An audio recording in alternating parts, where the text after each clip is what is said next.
Hi, Jennifer. My name is Carolina. I'm more than happy to help with your family trip to Peru. There are so many different budgets that we can work with and make a beautiful private experience for the four of you. So let's go through this one itinerary just as ideas. I'm going to share my screen and you'll be able to see the PDF that I sent you on an email as well. So this is your private tour for your family for Peru for next May, which by the way is a wonderful season. This is when everything is blooming and lush after the rainy season.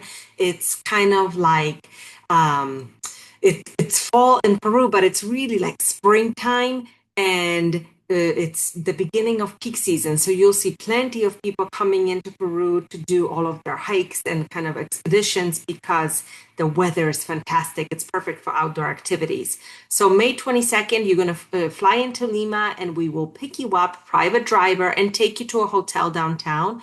There's plenty of hotels, and I chose a really lovely four-star, five-star hotel here, mainly because I work with them day in and day out, and we have wonderful rates here. So I like to consider it a four-star, but it is not a budget hotel. So if we need to bring the cost down, we can find something a little bit less expensive, but I highly suggest having something really nice in Lima. So you could be in Miraflores, so you can have the beautiful views of the ocean, rooftop pool, a great place to start, and a really lovely place to unwind. So we're going to be here for 2 nights, and what I will show you around Lima is our gourmet walking tour. So you're walking around with a private guide. You are peeking into cafes and restaurants and tasting things along the way, having milkshakes and ice cream for the kids, going to the ruins and having lunch there, all kinds of fun places to taste what it's like to live in Lima like a local. So it's a really wonderful experience. Of course, we can do a traditional Lima tour, go to historical sites, go to the main square, but the kids really love this variety of touring. So if you are on a budget, I truly believe Lima can be the place where you can cut out and really use those funds towards seeing, Cusco, Sacred Valley, Machu Picchu, which is the reason you're coming to Peru, which is the hub of the activity.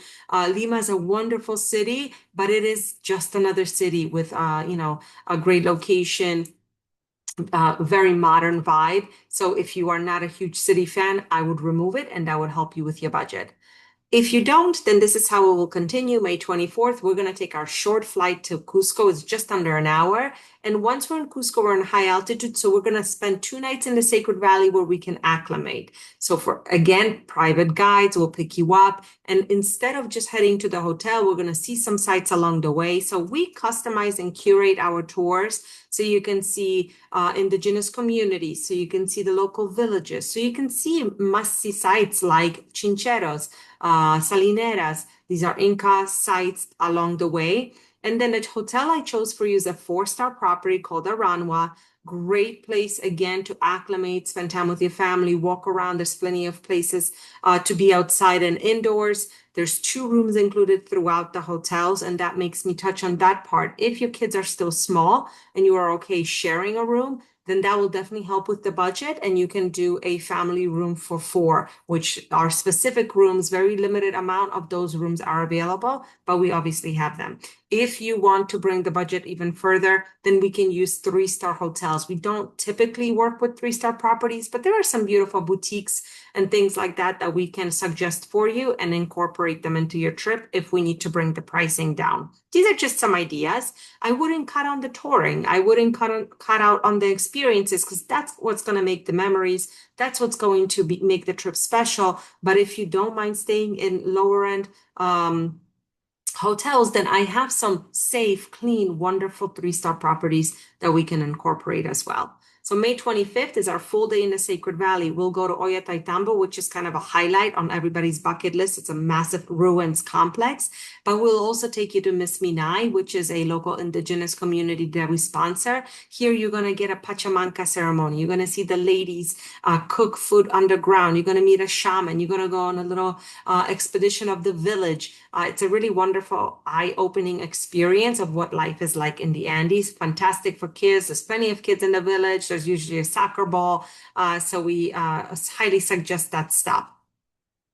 And that brings me to the BLD under each day. That stands for the meals that are included. So if you see it listed, it means that I've included it for you. So that also makes you think about the budget. If it's included, you're not going to be pulling out your wallet that day at all, unless you're maybe shopping or having a tip for the guide. So May 26th, we're gonna take you to the train and take a 2.5 hour train ride to Machu Picchu. Our guide will be waiting there for you.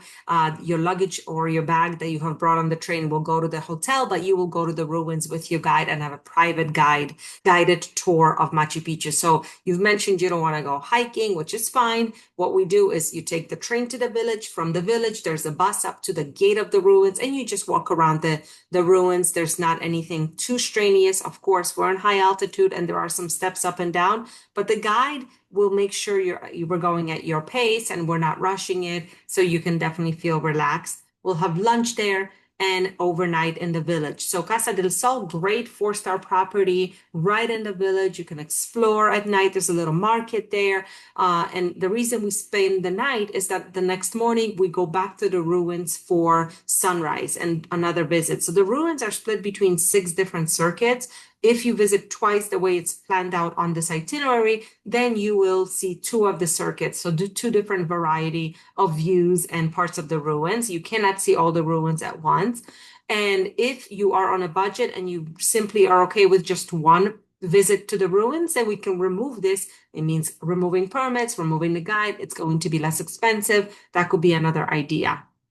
After the lunch in the village, we will go back on the train and take a 3-hour train ride to Cusco, pick you up and take you to a hotel in town. So Cusco's a great city, cobblestone, really charming. There's modern parts and there's people running off to their office, but mingling with indigenous ladies selling, coca candy and things like that, llamas running around the streets. So it's a really wonderful, family-friendly town. So the hotel is really well located. You step outside and you're right in the middle of it. You can walk to the square, sit on the benches, have little milkshakes, which are really popular here, or a hot chocolate, and then people watch and enjoy the city. Great restaurants as well. So as you see, I didn't include dinners because you have access to so many wonderful places to eat.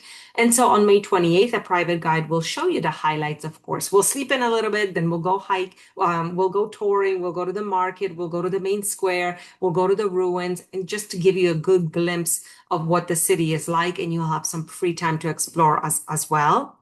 And then May 29th, we're going to go to Lake Titicaca, our last part of the trip. So Lake Titicaca is quite far from Cusco. And so sometimes when people are on a budget, we just don't include this part. It's a completely different part. Now, if you have the time and you have the budget, highly suggested because it's completely different in the Inca territory.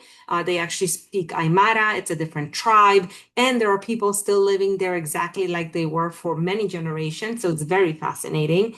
There's a beautiful train that rides to Lake Titicaca. It's a high-end luxury train. There is a flight, so you can take a flight if you'd like, which would be the shortest and fastest way to go. There is a bus, which would be the most basic way to go. It's like a tourist bus. It's not a public bus. It's a tourist bus. It stops along the way. And then the last option is to have our driver take you from point A to point B. You'll stop along the way, just kind of like the bus. And I love this one for a family of 4 because you're going at your pace. You can stretch your legs. You're in a private vehicle, so you could take a nap comfortably, as opposed to a bus where you're in your seat and that's it. So I've included the driver, but of course we can downgrade to the bus if you are open to that. And then Sonesta Posada, great 4-star property right on the lake, really comfortable. So I would not downgrade here at all, because if you downgrade to 3-star, the 3-star properties are in the little town. Well, the town is quite far from the lake and you want to be on the lake because that's the reason why we are here. So Lake Titicaca, private guide will join you and we will go on a boat that goes to Uros Islands and Taquile Island. So you have a private tour on a shared boat. So the boats travel back and forth, and it's a really well-run operation. It's all by the indigenous communities that live here.